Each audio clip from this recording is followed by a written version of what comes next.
With temperatures dipping below freezing, it's not just people who need to take extra precautions. Joining us to share on how we can protect our animals during this cold snap is Kay Hyman, Senior Director of Community Engagement for Charleston Animal Society. Kay, thank you for being here. Always a pleasure. I love coming on, and it helps us so much to get the word out about whatever's going on at the shelter. Well, right now we are experiencing very cold weather. I'm sure everyone is aware. And unlike humans, animals can't put a jacket on or bundle up, so it's really our responsibility to make sure that they are safe and taken care of. What risks do animals face when temperatures dip below freezing like they have been? Well, there's so many things to take into account.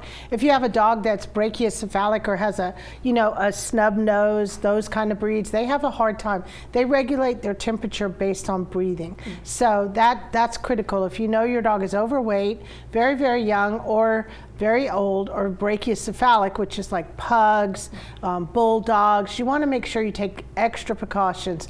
And you also want to watch their paws. A lot of people forget about their paws, and their paws, just like our hands are getting dry and cracked, theirs do as well. So there are lots of little things, little tips you can use using Vaseline on their paws.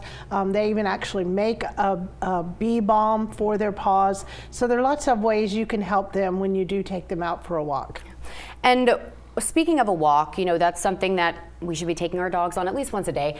With those routine adjustments, is there any time of day that's better for them, or are there some days that it should be avoided at all costs? Well, if the sidewalks are wet and icy, you definitely don't want to go out. Just like you, they can slip and fall, cause injuries. You want to make sure that if it's comfortable for you, it's going to be comfortable for your pet. So take them out when it's comfortable for you, and make sure that if they do need, like the really short-haired dogs like Staffordshire Terriers, little Chihuahuas, they need a coat. Mm-hmm. So don't feel silly about getting a coat for your dog, because they really appreciate it. Yeah, and they have little booties too.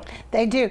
Very rare booties are used here in South Carolina. I don't see them that often, but it's really cute when they do have them on, and I'm sure it's protecting their paws. Which is a surprise because we're in the Low Country. Yeah. So I would get my dog some booties. But so when we're talking about outside, most of these animals we're speaking about are indoor, but we do have outdoor cats.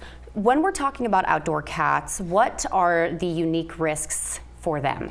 Well, one is engines, car engines, because when you bring your car home and you park it, not only are the wheels warm because they've been, turning on a highway, also your engines. So feral or cats that are kind of wild outside, community cats, sometimes will climb up into an engine or on the wheel wells. So make sure that you tap your car before you get in it to start it, because that will help them to see, oh, I need to get out of here. Another thing you can do, there's super easy enclosures you can make for outside cats, just using things you may have around the house, like a crate, Rubbermaid container, and put a styrofoam cooler inside, make a hole in the side. There are lots of little enclosures you can make, and straw is a great heat conductor.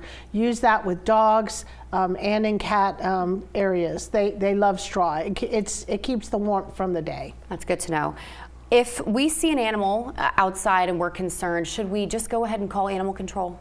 Honestly, I think that speaking to your neighbors is really a good alternative. If you don't feel safe doing that, yes, if you think an animal is in danger, their water has been frozen over, they've been outside, they have no shelter, yes, call animal control, call the police department for your area, and ask them to do a wellness check. Okay. A lot of our state laws are not real stringent or strict about dogs being out on leashes for 24 hours a day, but there are some things you can do. But I would recommend talking to your neighbor and just letting them know that if they need something, you're happy to get it for them. Like a bale of straw might be, the difference between a dog, being freezing or feeling comfort. Absolutely. It's always better to be safe than sorry. And with this winter season, it is cuddle weather. So if we're looking to adopt, we want to expand our family, you have an adoption special going on right now. We do. Right now it's only $25.25 to adopt a dog that's over 25 pounds. So we're tying in on that. If you're looking for an exercise program, what a great deal. You don't have to go every day. You can just take for walks. It's a great opportunity to help us to save lives. And right now, what we really need help with are adult dogs. We're packed with them, and it's so important to help us. But if you can adopt, there's so many fun ways that you can help by volunteering. You could foster, and a cool way to do that is to go in our Paws Around Town, where you take a dog out for a day, which is pretty awesome. You can even do an overnight with them. Yeah. So check that out. And that really does make an impact when you're walking around with the harness on, the Adopt Me harness. So charlestonanimalsociety.org is where you can go to learn more, and also all of this information we talked about today with the cold weather is on there as well. Kay, thank you so much. Thank you. We're back in 2 minutes.